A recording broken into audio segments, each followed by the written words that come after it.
Hello बच्चों, स्वागत है हमारे यूट्यूब चैनल फिजिक्स विद के उत्तम में। और आज हम लोग 11th क्लास की फिजिक्स में गति के नियम का लेक्चर नंबर 15 पढ़ेंगे। और आज पढ़ेंगे मोड़ में सड़कों पर ढलाव क्यों रखा जाता है। इंग्लिश में कहते हैं इसको बैंकिंग ऑफ रोड्स। ढलाव उन सड़कों पर रखा जाता है जो हाईवे होते हैं, ठीक है ना। जो गलियों में या मोहल्लों में जो सड़कें बनी होती हैं उस पर यह व्यवस्था नहीं की जाती है। उसका कारण है कि हाईवे पर गाड़ियां स्पीड से चलती हैं और ये जानते हैं कि जब कोई मोड़ आता है तो कोई भी वाहन जब उसको पार करता है तो एक सर्कुलर पाथ और मोशन होती है उसकी, ठीक है ना। यानी वृत्तिगत प्रगति करता है और वृत्तिगत प्रगति करता है तो उसको एक अभिकेंद्र बल की आवश्यकता होती है। जानते हैं अभिकेंद्र बल के बिना वृत्तिगत संभव नहीं है।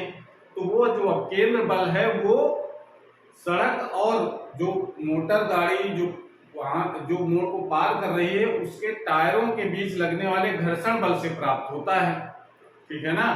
तो ये चीज तो है कि अगर कोई वाहन अगर कहीं पर मुड़ रहा है तो उसको अभिकेंद्र बल घर्षण बल से प्राप्त होता है। लेकिन घर्षण बल किसी कारण बस अगर कम हो वहां पर या कम हो जाए, और कम होने का कारण यह है कि घर्षण बल डिपेंड करता है कि वो सड़क वहां पर कहीं गीली तो नहीं है, बरसात के समय गीली भी हो जाती है, कहीं कीचड़ तो नहीं आ गया है, या कोई रोड पर कोई तेल या कोई लुब्रिकेंट तो नहीं गिर गया है, ठीक है ना। या मोटर गाड़ी जो हमारी है उसके टायर कहीं घिसे तो नहीं है।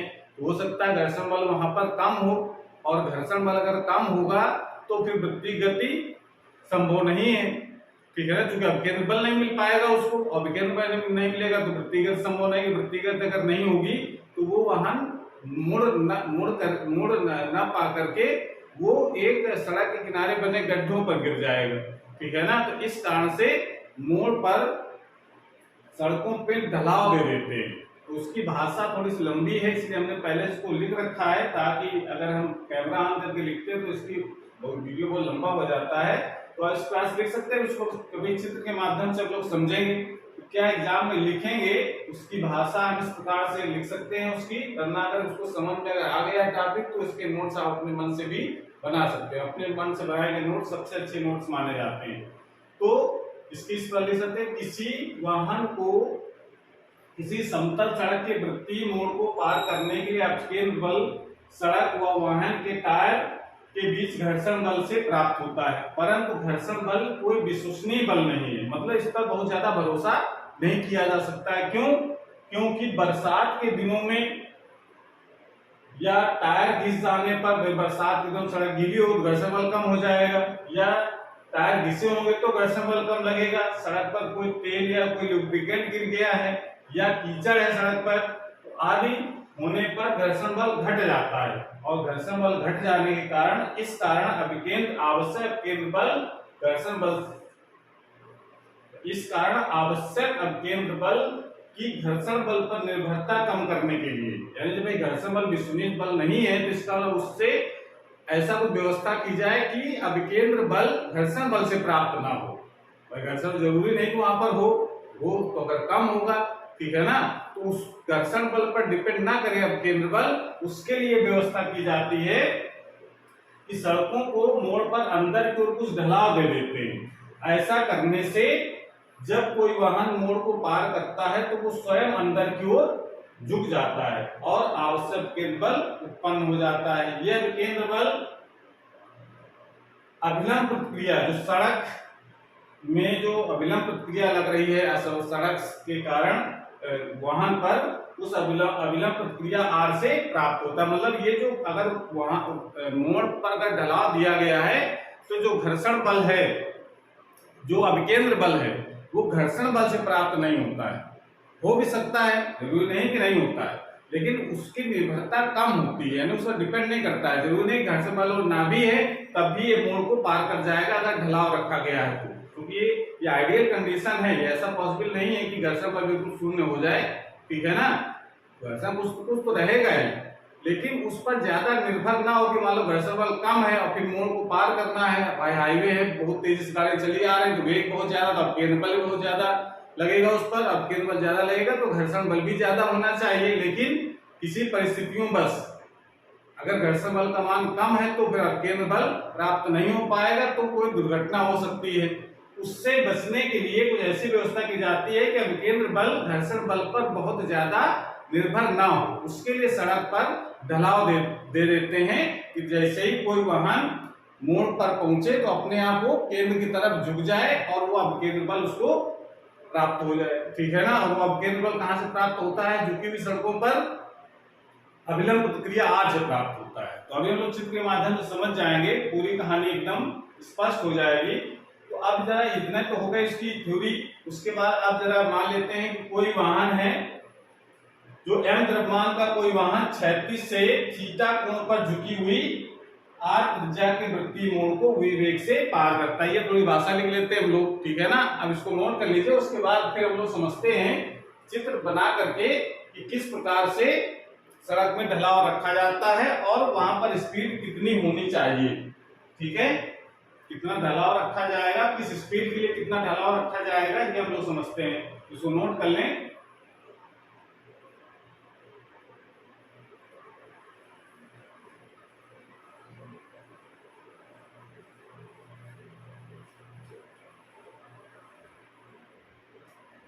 तो जैसे अगर पहले हम बात करते हैं, पहले समझ लेते हैं कि अगर ढलाव ना दिया जाता है तो क्या स्थिति होगी। तो जैसे अगर मान लेते हैं कोई मोड़ है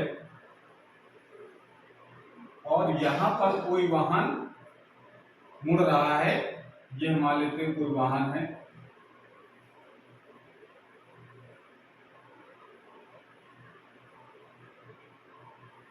इस प्रकार से कोई वाहन मुड़ रहा है, तो इस पर जो भार इसका जो कार्य करेगा वो तो हमेशा नीचे तरफ काम करता है mg,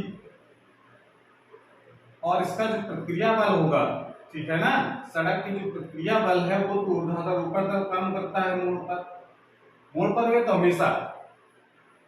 अब प्रतिक्रिया बल ऊपर तरफ और उसका जो भार है नीचे की तरफ। अब ये जो इसे मोड़ पर ये आएगा, ये मोड़ पर आ रहा है जिसकी त्रिज्या हम लोगों ने मान रखी है, इस मोड़ की त्रिज्या कितनी है r और इसका द्रव्यमान है m। अगर इसको ढलाव नहीं दिया गया, केवल मोड़ है, ठीक है ना, तब क्या होगा? जैसे मोड़ पहुंचेगा तो इस पर अभिकेंद्र बल की आवश्यकता होगी। अभिकेंद्र बल कहां से मिलेगा? घर्षण बल से। या दूसरे तरीके से समझ सकते हैं कि जब कोई मोड़ पर कोई चीज गति करती है, कोई भी मतलब कार पर बैठे यहाँ पर एकदम से कार मुड़ रही है तो हमारा शरीर बाहर तरफ जाता है, ठीक है ना। कौन सा बल लगता है बाहर तरफ? अभिकेंद्र बल। तो अभिकेंद्र बल बाहर तरफ लगेगा तो ये वाहन जो है बाहर तरफ जाने का प्रयास करेगा। बाहर जाने का प्रयास करेगा तो अगर अब बाहर जाएगा तो ये इस तरफ निकल जाएगा ऐसे, तो ये बाहर सड़क के नीचे जो गड्ढे बने होते वहां पर वाहन पहुंच जाएगा हमारा, ठीक है ना, और दुर्घटना हो सकती है। और इसको उधर जाने से बचाता कौन है? घर्षण बल। जो घर्षण बल किस तरफ काम करेगा? केंद्र की तरफ। ये घर्षण बल जो काम करता है वो केंद्र, भाई इस तरफ अगर जाएगा तो घर्षण बल तो हमेशा उसके अपोजिट वर्क करता है। इस तरफ गति करने की टेंडेंसी होती है, उसके अपोजिट डायरेक्शन घर्षण बल कार्य करता है, तो घर्षण बल इस दिशा में कार्य करता है तो वो उसको उधर जाने से रोकता है। यानी यही आप अभिकेंद्र बल भी प्रदान कर देता है, ठीक है ना। या तो भाई आप दो तरीके समझ सकते हैं। अब केंद्र बल के कारण वाहन बाहर जाएगा, ठीक है ना, और बाहर जाएगा, मोड़ से बाहर तरफ जाएगा तो जाने से कौन रोकेगा? घर्षण बल। या दूसरे तरीके समझ सकते हैं कि जो घर्षण बल जो मुड़ने के लिए अभिकेंद्र बल चाहिए, अभिकेंद्र बल कहां से प्राप्त होगा? घर्षण बल से। बात एक ही है, तो घर्षण बल ही उसको वृत्तीय गति करने पर मजबूर करता है, ठीक है ना। और लेकिन घर्षण बल अगर ना हो या कम हो तब क्या होगा? इसकी गति वृत्तीय गति नहीं होगी, सीधी रेखा में होगी और ये सड़क के नीचे पहुंच जाएगा।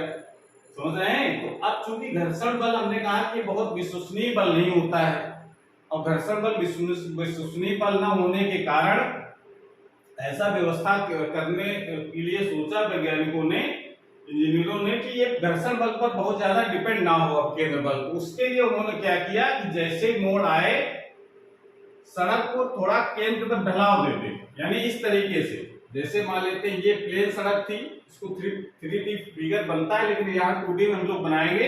ये प्लेन सड़क थी, हमने इस बाहर वाले हिस्से को इतना उठा दिया, ठीक है ना, और सड़क ये इस तरीके से तिरछा हो गई है। अब जब कोई वाहन इसको पार करेगा तो ये अपने आप झुक जाएगी। साइकिल वाला हम लोग क्वेश्चन के पहले पढ़ा था, साइकिल वाले क्वेश्चन में क्या था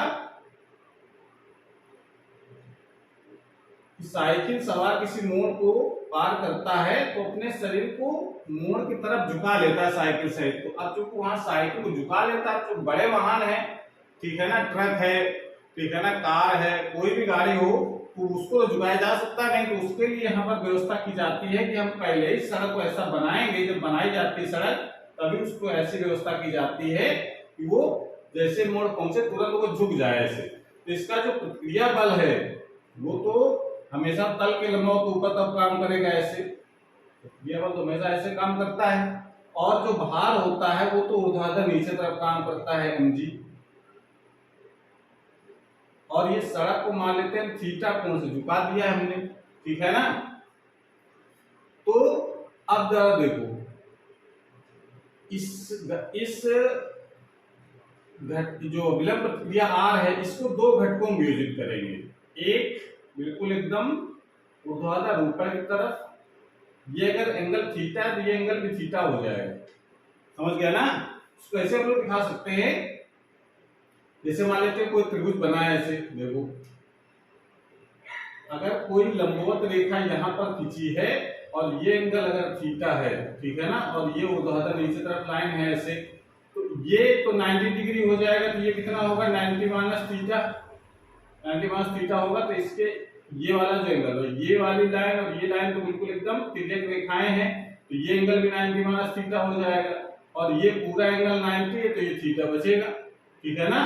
इस तरीके से आप समझ सकते हैं कि ये हमारा r की डायरेक्शन है और ये है mg की डायरेक्शन। इस तरीके से ये कोण 90 माइनस थीटा हो जाएगा, ये 90 है तो, और ये 90 माइनस थीटा है तो इसके अपोजिट एंगल ये 90 माइनस थीटा और ये पूरा 90 है तो ये थीटा बचेगा। इस तरीके से आप समझ सकते हैं कि ये एंगल थीटा हो जाएगा। तो इस r को जरा इस दिशा में से घटक निकालें, क्या निकलेगा r cos थीटा, और इस तरफ इसका घटक निकालें, ये हो जाएगा r sin थीटा, ठीक है ना।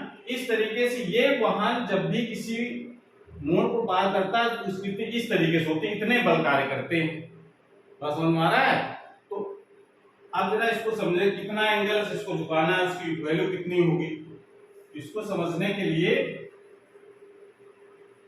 अब जरा देखो, इसको ध्यान दो, ये जो r cos थीटा है, नहीं जो अभिलंब प्रतिक्रिया r का जो घटक है r cos थीटा, वो तो भार को बैलेंस किए हुए है, उसके अपोजिट है एकदम। और जो r sin थीटा है भाई, इसका जो केंद्र होगा मोड़ का, मोड़ किस प्रकार का है हमारा, ऐसे है मोड़, ठीक है ना, इस प्रकार का मोड़ है ऐसे। तो इसकी जो त्रिज्या इस तरफ होगी, यानी केंद्र इसका इस तरफ होगा, तो केंद्र की तरफ जो बल कार्य करता है वही अवकेंद्र बल प्रदान करेगा। तो ये r sin थीटा जो है वो अवकेंद्र बल का काम करता है, ठीक है ना। तो ये r sin थीटा ही अवकेंद्र बल को उत्पन्न करता है जब कोई वाहन किसी मोड़ को पार करता है, अगर सड़क ढलावदार बनाई गई है, ठीक है ना। तो आप लिख सकते हैं सड़क, ना लिखा था पहले उसी के आगे, सड़क की अभिलंब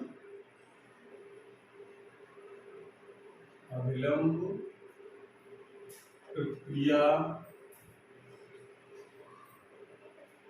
सड़क के अभिलंब प्रतिक्रिया बल R का घटक R cos थीटा वाहन के भार mg को संतुलित करता है तथा घटक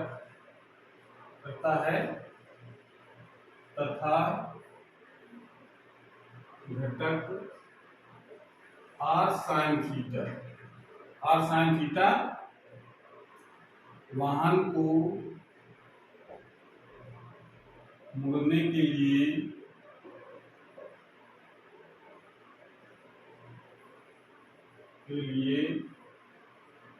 आवश्यक